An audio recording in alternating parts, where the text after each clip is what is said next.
आज हम लोग केमिस्ट्री के 12th क्लास का जो है केमिस्ट्री का आपका लेक्चर नंबर 4 है। इसमें हम लोग पढ़ेंगे अपक्रिया के कोट के बारे में कि अपक्रिया की कोट क्या होती है, उसको हम लोग जानेंगे। तो आपने रिएक्शन देखी होगी कि उसमें अभिकारक मिलाते हैं और अभिकारक से क्या बनता है, फिर प्रोडक्ट बनता है।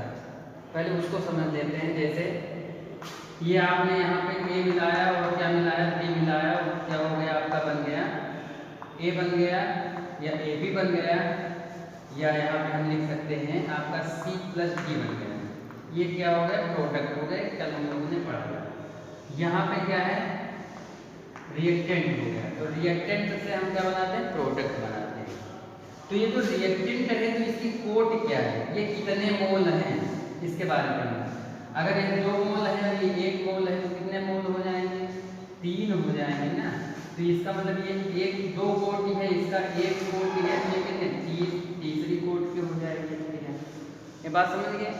अगर मान लें कि 1 कोट की है, ये भी 1 कोट की है, तो यहाँ पे कितनी हो जाएगी, द्वितीय कोट की क्रिया हो जाएगी, द्वितीय कोट की क्रिया। ये मान लें कि ये 2 मोल है, 1 है, तो ये कितने, 3 हो जाएंगे, 1 ये और 2 ये, 3 मोल की क्रिया हो जाएगी।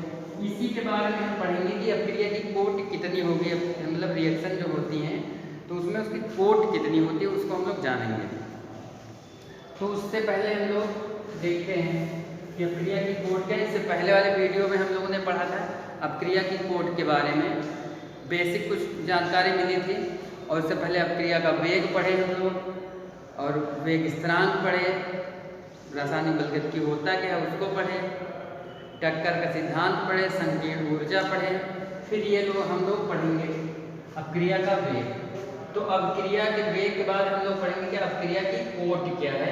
तो अपक्रिया की कोट इनको पढ़ना है, तो ऑर्डर ऑफ रिएक्शन पढ़ना है। तो वेग नियम या वेग व्यंजक में अभिकारकों की घातों का योग, अभिकारकों की घातों का योग अपक्रिया की कोट कहलाती है। घातों का योग यानी ये हमारे अभिकारक है ना, हमने कल बताया था ए और बी क्या है, अभिकारक है। और इसकी घातों का योग यानी ये क्या मान लिया, इसकी सांद्रता मान ली जाए ए है, और इसकी भी सांद्रता बी मान लिया जाए, और इसकी सांद्रता सी मान लिया जाए, इसकी सांद्रता डी मान लिया जाए। तो अभिक्रिया का वेग क्या कह रहा है कि किसी यानी वेग नियम या वेग व्यंजक में अभिकारकों की घातों का योग। तो वेग व्यंजक बराबर क्या होगा, वेग अनुप्रमानुपाती क्या हो जाएगा, ए, और इसकी घात ये हो जाएगी, जो आगे नंबर लिखेंगे हम, इसके सांद्रता वाला ये ऊपर आ जाएगा घात में।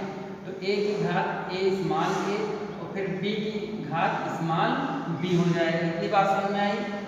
फिर ये इसको हटाएंगे तो वेग इक्वल टू कांस्टेंट के आ जाएगा। अब घातों का योग किसके, अभिकारकों की। किसकी घातों का योग, अभिकारकों की, अर्थात किसके, रिएक्टेंट की। तो रिएक्टेंट की पावर n कर देंगे, क्योंकि घातों को हम जोड़ देंगे, क्या है, योग होता है। तो इसको हम जोड़ देंगे तो क्या हो जाएगा, के r की पावर n हो जाएगी। फिर देखते हैं अभिक्रिया की कोट। तो अभिक्रिया की कोट n बराबर क्या हो जाएगा, a प्लस बी, क्या हो जाएगा भैया, n प्लस बी हो जाएगा। यानी n equal to a plus B, क्या a प्लस बी है, ये इसकी पावर है, क्योंकि हम लोगों ने पढ़ा अभिकारकों की घातों का योग। तो अभिकारक के घात यही तो हैं, तो इसकी कोट निकालने के लिए उसकी घातों का योग कर देंगे a प्लस बी। तो हमने इससे पहले वाले वीडियो में क्या पढ़ा था, वेग बराबर क्या होता है, अपक्रिया का वेग बराबर क्या होता था, minus D R upon D T होता था, क्योंकि रिएक्टेंट और ये समय हो जाता था। तो ये कितना रिएक्टेंट आपका होगा और कितने समय में परिवर्तित होगा, तो वही तो वेग कहलाता था, हम लोगों ने पढ़ा था। इज इक्वल टू क्या लिखते थे, प्लस का क्या लिख सकते थे, डेल्टा पी अपान डेल्टा टी लिख सकते थे। तो वेग बराबर क्या होगा, डी, अब इस पे क्या हम इसको लिख सकते हैं, डी आर और डी टी लिख सकते हैं, क्योंकि इसको हम वेग को D R upon D T लिख सकते हैं। इज इक्वल टू, अब जब D R upon D T लिखेंगे तो इसको हम और भी तो कुछ लिख सकते हैं, क्योंकि हमने पढ़ा है वेग बराबर जो ये डी आर डी टी है, इसके बराबर एक वैल्यू होती है डी आर dt, इसके बराबर भी हम लिख सकते हैं k r की पावर n, ये भी लिख सकते हैं। तो लिख सकते हैं, तो इसके स्थान पे हमने क्या लिखा है, वेग इक्वल टू k r की पावर n। ये बात समझ में आई? ये बात समझ में आई? तो वेग बराबर क्या हो जाएगा, k यानी अभिकारक की पावर n। अब अभिकारक की पावर n क्या है, तो n बराबर देखो भैया, n बराबर क्या होगा, यदि n बराबर 0 है, तो n बराबर 0 है, तो जब क्रिया कौन सी होगी, अब क्रिया कौन सी होगी, शून्य कोटि की क्रिया होगी। कौन सी होगी, शून्य कोटि की क्रिया। यदि n बराबर 1 है, तो क्रिया कौन सी होगी, प्रथम कोटि की क्रिया होगी, फर्स्ट ऑर्डर रिएक्शन होगी। तो प्रथम कोटि की अपक्रिया होगी, कोटि की अपक्रिया है। समझ में आया? यानी जब n बराबर 0 आए तो शून्य कोटि की अपक्रिया, जब n बराबर 1 आए तो प्रथम कोटि की अपक्रिया, यदि n बराबर 2 आ रहा है तो द्वितीय कोटि की अपक्रिया हो जाएगी। फिर n बराबर 3 आए तो तृतीय कोटि की हो जाएगी। समझ गए ना? इस तरह से हम इसको n से हम लोग डिफाइन करेंगे। इसका मात्रक ये होता है, मात्रक होता है मोल, लीटर इनवर्स, सेकेंड इनवर्स होता है। इसको हम लोग याद कर लेंगे। अब इतना आपको शायद समझ में आ गया हो कि इस अपक्रिया की कोट क्या होती है। अपक्रिया की कोट किसी भी अपक्रिया में अभिकारकों की सांद्रता की जो घातें होती हैं उसका जो जोड़ होता है अर्थात योग होता है, वही अपक्रिया की कोट कहलाती है। क्या कहलाती है? अपक्रिया की कोट कहलाती है। ये हम लोग पढ़े हैं। अब आपको ये समझ में आ गया होगा। तो वेग क्या है, किस पे डिपेंड करेगा, इसकी कोट पे डिपेंड करेगा, यानी इसका रिएक्टेंट पावर n। अब क्या करते हैं, इसके आगे हम कोई एक दो एग्जाम्पल लेकर पढ़ लेते हैं। चलिए देखिए, अभी देखना है, कोट लिखे रहने दो, समझ में आ जाएगा क्या है। जैसे हमने क्या किया कि कोई अपक्रिया लिख दिया, जैसे लिख दिया C12H22O11 प्लस H2O। अब ये क्या बनाएगा, C6H12O6 प्लस C6H12O6 बनेगा। ये क्या हो जाएगा, ये ग्लूकोज हो जाएगा, ये क्या हो जाएगा, फ्रक्टोज हो जाएगा। तो ये ग्लूकोज और फ्रक्टोज बनेगा। तो इसमें देखेंगे कि जो ये वाटर है, वाटर को क्या मानते हैं, वाटर अभिकारक में नहीं काउंट होता है। क्यों? क्योंकि इसको हम शून्य ही मान लेते हैं। हम क्या करते हैं, इसको शून्य ही मान लेते हैं। तो इसमें कितने अभिकारक हैं, एक ही तो अभिकारक है, तो रिएक्टेंट क्या है, एक है। तो जब रिएक्टेंट एक है तो हम क्या लिखेंगे, जैसे मान लीजिए ए के स्थान पे है तो ये बी के स्थान पे, इसकी पावर ए हमने पढ़ा था, इसकी पावर बी हमने पढ़ा था। तो कोटि बराबर क्या होता, ए था और ये क्या था, बी था। तो भाई इसको हम ए क्या है, एक ही तो मोल है, ये एक ही तो मोल अणु है। तो इसको एक लिखेंगे और इसको हम 0 लिखेंगे। तो इसमें क्या एक ही तो आएगा।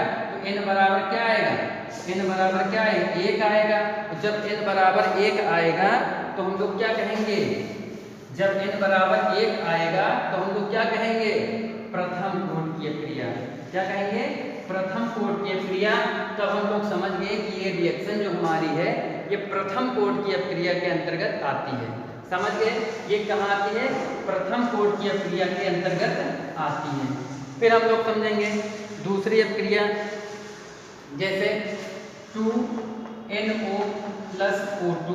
अब क्या बनेगा, अब देखिए 2NO प्लस O2, अब ये क्या बन जाएगा, 2NO2 बन जाएगा। क्या बन जाएगा, 2NO2 बन जाएगा। अब देखेंगे कि यहाँ पे क्या है, बैलेंस कर लीजिए, 2N है तो 2N है।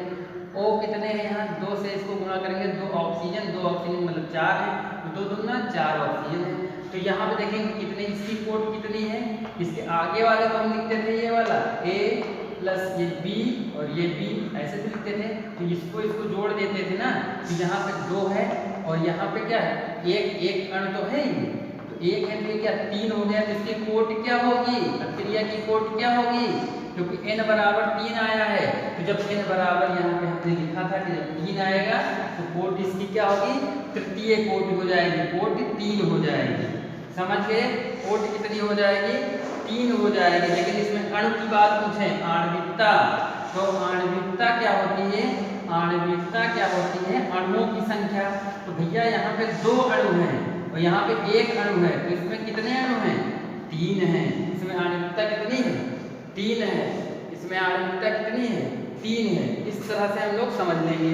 जैसे इससे पहले वाले में आणविकता पूछा जाए तो उसमें कितने अणु होंगे, जैसे पहले हमने लिखा था चीनी का मॉलिक्यूल्स लिखा था और क्या लिखा था, यानी चीनी का यौगिक नाम लिखा था और वाटर लिखा था। तो वाटर क्या हम 0 में मान लेते थे, तो इसकी मतलब आणविकता ही नहीं होगी। तो ये चीनी लिखा था, यहाँ चीनी का सूत्र वो 1 ही था, तो आणविकता भी इसकी अणुओं की संख्या कितनी हो जाएगी, 1 हो जाएगी। तो इस प्रकार से हम लोगों ने अक्रिया की कोटि को पढ़ लिया है। तो आशा करते हैं कि शायद ये आपको वीडियो समझ में आ गया हो, मतलब ये टॉपिक जो है वो समझ में आ गया हो। फिर इसके बाद हम इससे पहले अक्रिया के वेग के बारे में पढ़े थे, अक्रिया की कोटि के बारे में पढ़े हैं, संकीर्ण ऊर्जा के बारे में पढ़े हैं। तो सबको आप लोग नोट्स बनाते रहिए, पढ़ते रहिए, मुस्कुराते रहिए और बोर्ड परीक्षा की दृष्टि से और अतिरिक्त जो आपसे हो सके उतनी तैयारी करते रहिए। धन्यवाद।